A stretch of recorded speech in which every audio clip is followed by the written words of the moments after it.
Hello అండి, అందరికీ welcome to కుచ్చు స్పెషల్ డిషెస్. పప్పులు నానబెట్టే పని లేకుండా కేవలం 10 నిమిషాలలో పెసరపప్పుతో వడలు ఎలా చేసుకోవాలో చూపిస్తున్నాను. చూసారు కదా, పైన ఎంత క్రిస్పీగా ఉన్నాయో, లోపల చాలా సాఫ్ట్గా ఉంటాయి. ముందుగా ఒక మిక్సింగ్ బౌల్లో 3/4 కప్పు పెసరపప్పు వేసుకోండి. ఎల్లో మూంగ్ దాల్ ఒక 3/4 కప్పు వేసుకొని 2-3 సార్లు నీళ్ళతో శుభ్రంగా కడిగి మళ్ళీ మంచి నీళ్ళు పోసుకొని ఒక 10 నిమిషాల పాటు పక్కన పెట్టుకోవాలి.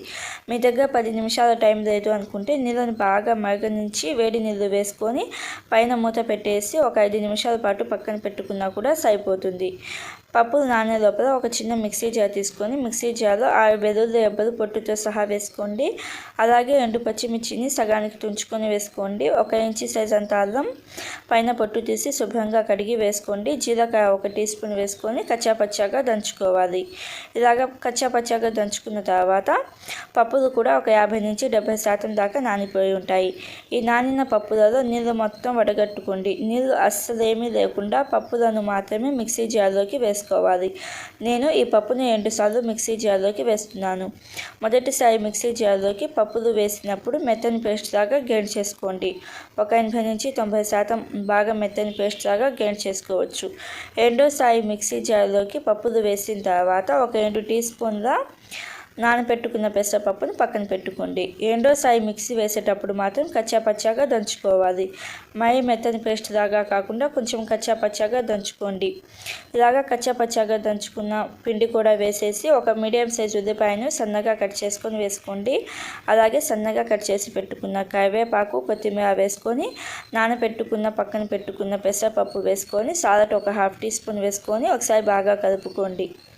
ఇలాగా ఒకసారి బాగా కలుపుకున్న తర్వాత బియ్యం పిండి ఒక 2 టీ స్పూన్ల నుంచి 3 టీ స్పూన్ల దాకా వేసుకోండి. బియ్యం పిండి ఎక్కువ వేసుకోవద్దు, ఒక 2 టీ స్పూన్లు వేసుకుంటే సరిపోతుంది. ఇలాగే 2-3 టీ స్పూన్ల బియ్యం పిండి వేసుకొని ఒకసారి బాగా కలుపుకొని బేకింగ్ సోడా ఒక 1/4 టీ స్పూన్ వేసుకొని ఒకసారి బాగా కలుపుకోండి. బేకింగ్ సోడా వేయడం వల్ల మనకి వడలు అనేవి లోపల సాఫ్ట్గా ఉంటాయి. ఇలాగా ఒకసారి బాగా కలుపుకున్న తర్వాత కొంచెం పిండి తీసుకొని ఇలాగ చేతుల మీద వేసుకొని ఇలాగా చేతిలో వేసుకొని తీస్తే వడలు కరెక్ట్గా వస్తే అది కరెక్ట్ కన్సిస్టెన్సీ అన్నట్టు. మీకు వడలు రాకపోతే ఇంకొక టీ స్పూన్ బియ్యం పిండి వేసుకొని ఒకసారి బాగా కలుపుకోండి. పిండి అయితే రెడీ అయిపోయింది కదా. ఇప్పుడు వడల కోసం నూనె బాగా వేడి అయిన తర్వాత వడలు వేసుకొని మంట మీడియం టు లో ఫ్లేమ్లో పెట్టేసి ఉడికించుకోండి. లేకపోతే పైన మనకి రంగు మారితే లోపల పచ్చి పచ్చిగా ఉంటాయి. అందుకని మంట మీడియం ఫ్లేమ్లో పెట్టేసి ఉడికించుకోవాలి. ఇలాగా ఒక 5 నుంచి 7 నిమిషాల దాకా ఉడికించుకుంటే మనకి వడలు అనేవి రెడీ అయిపోతాయి.